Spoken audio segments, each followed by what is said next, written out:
சொல்லுங்க, எங்கெங்க வரீங்க? இங்க சேலத்துல வரங்க. சரி, நீங்க எல்லாம் சொந்தமா எப்படி? எல்லாம் ஒரே ஒரே வீடு, ஒரே குடும்பம். அப்பா, அம்மா, அத்தை, சித்தப்பா. ஓ, எல்லாரும் ஒரே ஃபேமிலியா? இங்க தான் ஃபேமிலி டாக்டர் ஆச்சே. திருச்சி பொண்ணு.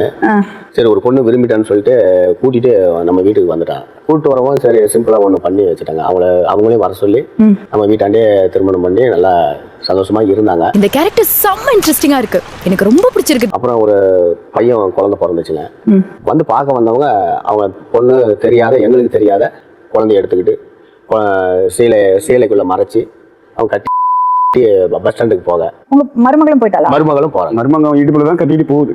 கண்ணுலயே நாங்க பார்த்ததுங்க. ஒரே ஒரு வாரிசு நாங்க பார்க்கவே இல்லைங்க. 2 வருஷமா நான் போய் பார்த்துட்டு வந்துட்டு தான் இருக்கேன் மேம். இடையில சொல்லுவேன், அப்பா அம்மா பையனை கொண்டு போய் காட்டலாம், விட மாட்டாங்க, கொடுக்க மாட்டாங்க. என்னை நம்பி கடை கூட கொடுத்து விட மாட்டாங்க, கூட தான் வருவாங்க. அங்கேயுமே அங்கே கடைக்கு கூட்டு போனாலும் எனக்கு கூட தான் வருவாங்க. நம்பிக்கை எல்லாம் எடுத்துட்டு போயிடுவான்னு சொல்லிட்டு தெரியும். நான் எவரட்ட மாதிரி அடிச்சு வெளியே அமிச்சிட்டாடா, பைத்தியக்கார மாதிரி சுத்திட்டு இருக்கேன். இவ்வளவு காரணம் யாரா? இவ தானே வைக்கிறதா உங்ககிட்ட பேச்சு. இவன் எப்படி சொல்றது, நாளைக்கு வச்சுக்கலாம் அப்படின்னு ஏதாவது சொல்லியிருப்பாங்க. சொல்லுவோம், சரி அப்பா அம்மா ஒரு வார்த்தை சொல்லிட்டு அப்படின்னு கேட்டதுக்கு அப்படி அவங்க அப்பா அம்மா சொல்லி நாங்கள் வளர்க்க போய்க்கணும், அப்படி அவசியம் தேவையில்லை அப்படின்னு சொல்லிட்டாங்க மேடம். ஆனா எவ்வளவு வன்மம் உள்ள இருக்குன்றத தெரியுதா இதுல இருந்து? அடுத்த நாள் அப்பா அம்மா கொஞ்சம் வெளியில போயிட்டாங்க, இவங்களை கூட்டுறதுக்காண்டி போயிருந்தேன். கூட்டிட்டு வீட்டுக்கிட்ட வரும்போது வளர்க்க வச்சு அவங்களே முடிச்சு கிளம்பிட்டாங்க. இது ஏன் நீங்க இவ்வளவு நல்லா பேசுறீங்க, மருமகள் எவ்வளவு பாசமா இருக்கீங்க, ஏன் உங்கள்ட்ட இப்படி நடந்துக்கிறாங்க? அப்படி கேளு சொல்லுடைய கருப்புட்டி தாங்கவே உம்மையில கொடுக்கல உம்மா தெரியாது. அவ்வளவு நல்லா தான் பாசமா இருந்தாங்க மேம். அப்பா அம்மா மேல எல்லாம் நல்லா பாசமா இருப்பா, அம்மாட்ட நல்லா உட்காந்துட்டு பேசிட்டு இருப்பா. அப்படியே அப்பா அம்மா அம்மா வந்துட்டா அந்த மாதிரி மாறி சொல்ல வேணாமையா, கொஞ்சம் மனசு வச்சீங்கன்னா எல்லாம். இப்ப நீ எப்படி பேசுற? அவங்களுக்கு ஒரே பொண்ணு. ஒரே பொண்ணு. இப்போ ரீசனா இப்போ 4 நாளைக்கு முன்னாடி இப்போ வேலைக்கு போயிருந்தேன். தம்பி உடம்பு சரியில்லை, ரொம்ப லூஸ் மோஷனா போயிட்டு இருந்தா, வயிறு உப்பிட்டு இருந்துச்சு சாப்பிட. நானும் கொஞ்சம் ஒரு 2 வாரமா நைட்டு பகல் தூங்கவே இல்லை, ட்ரம் செட்டுக்கு போயிட்டு இருந்தேன். அதுக்கப்புறம் என்னால் டயர்ட்ல எந்திரிக்க முடியல. தம்பி நீங்க அம்மாவையும் ஹாஸ்பிட்டல் கூட்டு போயிட்டாங்க, என்னால் முடியலன்னு சொல்லிட்டு இருந்தேன். டக்குன்னு தூங்கிட்டு இருந்தவன கையை பிடிச்சி இழுத்து கண்ணமா அடிக்க ஆரம்பிச்சிட்டா ரொம்ப நேரம். என்னடா அது புது ட்ரெண்டா இருக்கு, புதுசா கண்டுபிடிச்சு அடிக்கிறாங்களே, நான் என்ன பண்ணுவேன்? எதுக்கு அடிக்கிறா? நான் என்னால முடியல தானே சொல்றேன், நீங்க கூட்டு போயிட்டு சொல்றது சண்டை பண்ணி வீட்டு விட்டான்னு சொல்லிட்டாங்க. அதுக்கு முன்னாடி நிறைய டைம் எல்லாம் அடிச்சிருக்காங்க, கழுத்து பிடிச்சி நசிக்கிறேன்.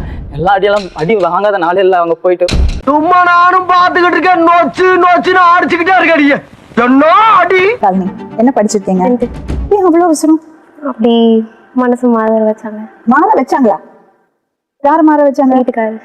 Love marriage. எப்படி லவ் பண்ணீங்க? ஃபேஸ்புக்ல. மாப்ள இதெல்லாம் எப்படி மாப்ள பண்றது? என்னமாமா 7 கழுத வயசாச்சு ஒண்ணுமா புரியல. எப்படி கல்யாணம் நடந்தது? வீட்டுக்கு வந்தாங்க, திருச்சிக்கு வந்தாங்க. திருச்சிக்கு வந்து அம்மாட்ட பேசினாங்க. பேசின பிற்பாடு அம்மா வேணாம்ப்பா, இன்னும் கொஞ்சம் பொண்ணுக்கு வயசாகட்டும் சொன்னாங்க. ஐயோ நீ வேற போமா, ஒரு ஏஜ் வரட்டும் தான் ஒத்துக்கல.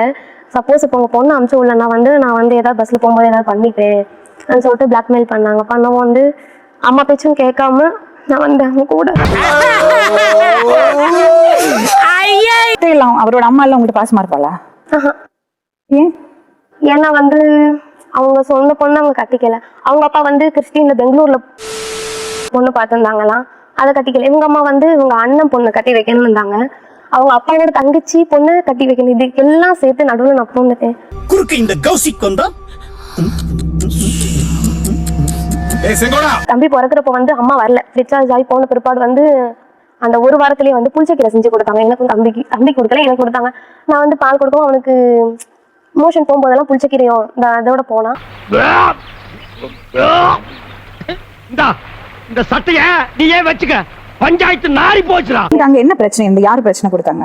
யார் பிரச்சனைனா எங்க வீட்டுக்காரர் அவங்க ஃபேமிலியில இருக்கிறவங்க பேச்சை கேட்டுட்டு என்கிட்ட அப்படி நடந்துக்கிறாங்க. எதுக்கு எடுத்தாலும் நீ அதுக்குதான் நீ எனக்கு கல்யாணம் பண்ணிக்கிட்டு நீ அதுக்குதான் என் கூட இருக்கணும். என்னவா இருக்கும் எனக்கு என்னடா தெரியும், கேளுடா. இப்ப எதுக்கு இங்க வந்திருக்கீங்க? அவங்க அங்க கூப்பிடுறாங்க, அங்க போறதுக்கு எனக்கு பயமா இருக்கு. என் உயிருக்கும் என் பையன் உயிருக்கும் கேரண்டி கிடையாது. அதனால அவங்க இருக்கிறதா தான் இங்க இருக்கட்டும். எப்படான்னு தெரியுற நீ இருடி வந்து பாக்குறவங்க கணக்க அடிச்சிருக்கீங்க, டார்ச்சர் பண்ணிருக்கீங்க. அதை நம்ம வீட்டுல இருக்கும்போது ஒரு சின்ன சண்டைனால அடிச்சேன். அதோட சரி, அதுக்கு மேலே அடிச்சது இல்லைங்க. அதுக்கப்புறம் ஊருக்கு போனதுக்கு அப்புறம் என்னைய தான் அடிச்சிருக்காங்க. ஒரு சின்ன சண்டையில நாங்களும் மாத்தி அடிச்சுக்குவோம். ஏன்னா சண்டை வந்திருக்கு, 2 வருஷமா அங்க இருக்கும்போது சண்டை வந்திருக்கு. இதை நாங்க 2 பேரும் ஒரு ஜாலியாவே எடுத்துக்கிறது. நீங்க அப்படி பார்த்தேன் இப்படி பார்த்தேன் மருமகள் அவ்வளவு பார்த்தேன்னு சொல்றாங்க. அந்த பொண்ணு வேற விதமா சொல்லி சாப்பாடே போறது இல்ல. அப்படிலாம் 2 நாளையில அவங்க தனி கொடுத்துட்டு போயிட்டாங்க மேடம். நீங்க தான் போக சொன்னீங்க. நான் சொல்லவே இல்லைங்க மேடம். உண்மையை நினைச்சேன், சிரிச்சேன்.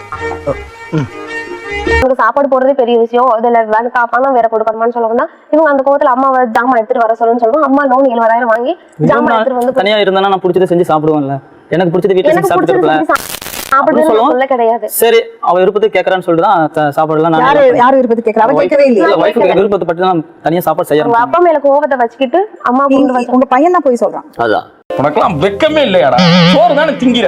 எரிச்சல் வருது இவனை, நான் கெட்ட வாரத்துல திட்டி போயிடுவேன். சரி, நீ உன் வீட்டுல யாரும் இல்ல, உனக்கு அம்மா ஒருத்தி தான் இருக்கா, பெரிய குடும்பத்துல கல்யாணம் பண்ணி போயிருக்க, அந்த குடும்பத்தை பார்த்து பயப்படுறதை விட்டுட்டு அந்த குடும்பத்துல ஒருத்தியா ஆக பாக்கணும்ல. வேற மாதிரி இருக்குடா. உங்களுக்கு அந்த பொண்ணை கல்யாணம் பண்ணதுல கோவம் இருக்கு, ஆனா காமிச்சுக்கிறது இல்ல. நீங்க அப்படியே எல்லாம் நல்லபடியா இருக்கிற மாதிரி, நீங்க அவள்கிட்ட நல்லா இருக்கிற மாதிரி நடிக்கிறீங்க. உனக்கு உண்மை தெரிஞ்சு போச்சு, உன்னை விடக்கூடாது. பாசமா இருப்பாரா? பாசமா அவங்க வேலையை முடிஞ்சிருச்சுன்னா அவ்வளவுதான், இந்த பாசம் எதுவுமே இருக்காது. காசு எல்லாம் செலவு கொடுப்பாரா? கொடுக்க மாட்டாங்க. இப்ப 4,000 கொண்டு வந்தாங்க, 3 மாசம் கழிச்சு 4,000 கொண்டு வந்தாங்க. பையனோட பிறந்த நாளைக்கு கூட இதுல வரல. வேலை அந்த டைம்ல வேலை இல்லைங்க. வேலை இல்லைன்னு சொல்றதுக்கு இவ்வளவு பந்தாவா? கொண்டாடிக்கு எவ்வளவு கொடுப்பீங்க? கொண்டு போனா நான் 5,000 6,000 எல்லாம் போக மாட்டாங்க. எனக்கு ஒரு கஷ்டம், ஏன்னா என் பையனுக்கு நான் ஒரு செலவு பண்ணணும்ல. நல்லா பேசுறீங்க தம்பி. தேங்க்ஸ். இந்த தேங்க்ஸ் எதுக்கு? இன்னும் கிளம்பலங்க இருக்கா? தேங்க்ஸ். அவங்க அக்காவும் லவ் மேரேஜ் தான். அவங்களெல்லாம் அவங்க பொண்ணு, அவங்களுக்கு 2 பொண்ணு, அவங்களெல்லாம் நல்லா பாத்துக்கிறாங்க, அவங்கள்ட்ட நல்லா பேசுறாங்க.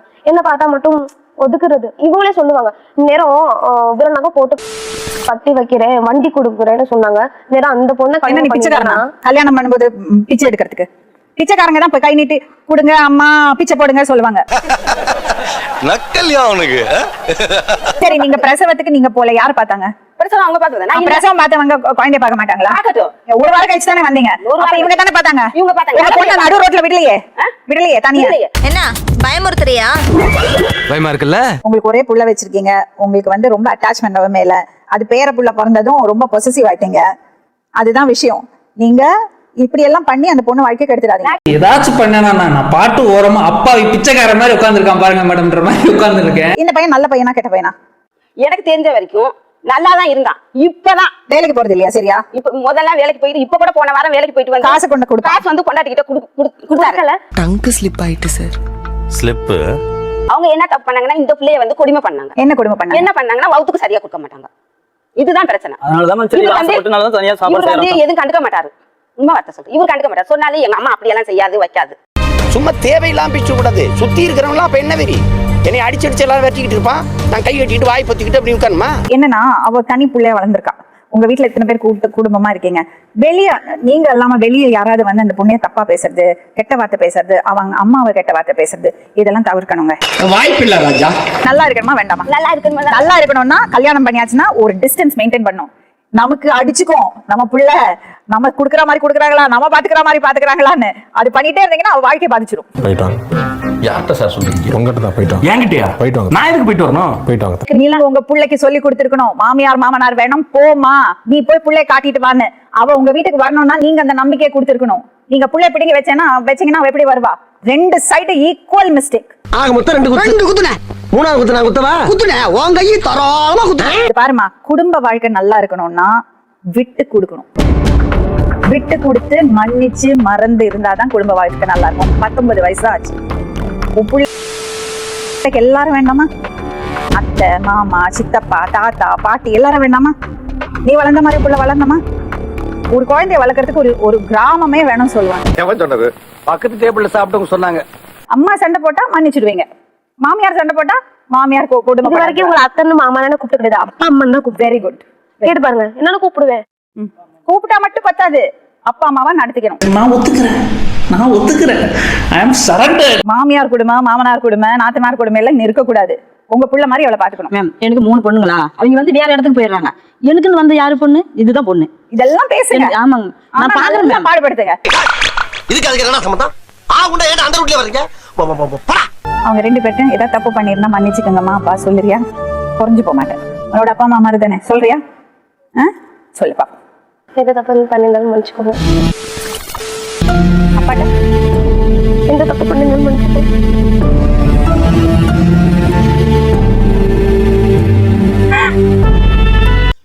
இது வீடு இல்ல விக்ரமன் சார். அந்த குழந்தைக்கு எல்லாரும் தேவை. உங்க பொண்ணை சொல்லி புரிய வச்சு நல்லபடியா புருஷன் வீட்டுல கொண்டு போய் விடுங்க. சரியா? தைரியமா விடலாமா? போறியாமா? ஒரு 6 மாசம் இங்க இருக்கேன். அடி எந்த பயனும் இல்ல. என்ன பண்ண போறேன்? இங்க ஒரு வீடு எடுத்து வாங்கணும். எங்க? திருச்சியில. உங்க வீட்டுல? எங்க வீட்டுல இல்ல, தனியா. ஏன் அவன் எப்படி அங்க வருவான் அவங்க அப்பா அம்மா விட்டுட்டு? இது என்ன நியாயம்மா இது? அநியாயம் தெரியுதுல்ல, முதல்ல எடுத்து காலி பண்ணு. அம்மாடி ஷாலினி, நீதாம்மா முடிவு எடுக்கணும். உன் நல்லதுக்கு நான் சொல்றேன், பெரியவங்க சொல்றது கேட்பேனா கேளு. கேக்குறேன், ஆனா என் உயிருக்கும் தம்பி உயிருக்கும் அங்க உத்தரவாதம் இல்லை. என்னங்க எனக்கு ஒண்ணுமே புரியல. அதுதானப்பா எனக்கும் புரியல. அம்மால கூடவே எங்க வச்சுக்க. தம்பி நீ வா, உனக்கு எந்த கொடுமை வராது. நீ என்ன உனக்கு என்ன செய்ய வேணும்னு கேக்குறியா? டைரக்டா எனக்கு அடிச்சு கூட கேளு, ஒன்னும் தப்பு இல்ல. நீ என் பிள்ளை மாதிரி தான், உனக்கு எல்லாம் நான் செய்யறோம். நாங்க என்ன சொல்லுங்க? இதெல்லாம் நடக்குமா நினைச்சது நடந்துருச்சு. 1/4 மணி நேரத்துக்கு ஒரு தாட்டி 10 நிமிஷத்துக்கு ஒரு தாட்டி கூப்பிடுவேன். நாங்க போகல. அவ்வளவு தொந்தரவு பண்றாங்க அவனை. இங்க இருக்கும் போதே இப்படி நடந்துக்கிறாங்க. நாளைக்கு அவங்க வீடுன்னு இருந்தா வேன் வீடுன்னு சொல்லுவாங்க. டேய் காஜி, நீ ஏன்டா இவ்ளோ காஜியா இருக்க? 1/2 மணி நேரத்துக்கு ஒருக்கா 10 நிமிஷத்துக்கு அந்த மாதிரிலாம் எதுவுமே கிடையாதுங்க மேம். அவங்க மனசு மாற்றுவாங்க. அவங்க விருப்பத்தோட தான் சந்தோஷமா இருப்போம். ஆனால் நான் சம்பாதிச்சு கொண்டு வந்து காசை வச்சு என்ன சொல்லுவாங்க, ஒரே ஒரு நீ கொடுக்குற காசு சேரா போச்சு, நான் கூட இருந்துட்டு பார்த்து சேரா போச்சு. நீ வீட்டில் வந்து குளிக்கிறது சாப்பிட்றதுக்கெல்லாம் சேரா போச்சு. நீ கிளம்பு. இந்த காசை வையெல்லாம் யாருக்கு கொடுக்குறேன்? எனக்கு தானே கொடுக்குறேன். நான் பொண்டாட்டி பிள்ளை தானே தம்பிக்கு தானே கொடுக்குறேன். நீ எப்பமா வாழ போற வாழ்க்கைய? தெரியல. அவளுக்கு ஒரு டைம் கொடுங்க, ஒரு 3 மாசம் டைம் கொடுங்க. அவ வந்து வாழலைன்னா டிவோர்ஸ்க்கு அப்ளை பண்ணுங்க. ட்ரை பண்ணுங்க, 3 மாசம் ட்ரை பண்ணட்டுமா? நீங்க சொல்லி புரிய வைங்க. அவ போய் வாழ்ந்ததுன்னா ஓகே. மேம் ஒரு ரிக்வஸ்ட் மேம், நாளைக்கு இல்லைனா ஒரு நாள் 2 நாள் வீட்டில் கூட்டு போய் வச்சிருந்துட்டு நானே கூட்டு போய் ஊர் விட்டு வந்துடுறேன். ஏன்னா பையனை அன்னைக்கு தான் பார்த்துருக்காங்க அப்பா அம்மா. ஒரு 2 நாளாவது நீங்கள் வச்சுட்டு சந்தோஷமா இருக்கணும். ரொம்ப கஷ்டம் ப்ரோ, ரொம்ப கஷ்டம் ப்ரோ. அம்மா போறீங்களா நீங்க கூட? ஒரு 2 நாள் போய் இருந்துட்டு வாங்களேன், அவங்களுக்கு காமிச்சிட்டு. அங்க போய் நீங்க தலையை தூக்க கூடாது. இங்க வந்ததுக்கு அப்புறம் அங்க போய் தலை ஏதாவது பிரச்சனை இருந்தா நாங்க கண்காணிச்சுட்டே இருப்போம். என்னங்க இது? சொல்லுங்க. உன்னை நம்பி அனுப்புறேன். நல்லா சந்தோஷமா மகாராணி மாதிரி மாமியார் வீட்டுல போய் குழந்தையோட போய் நல்லா ஜாலியா 2 நாள் இருந்துட்டு வா. நன்றி தெய்வம், நன்றி தெய்வம்.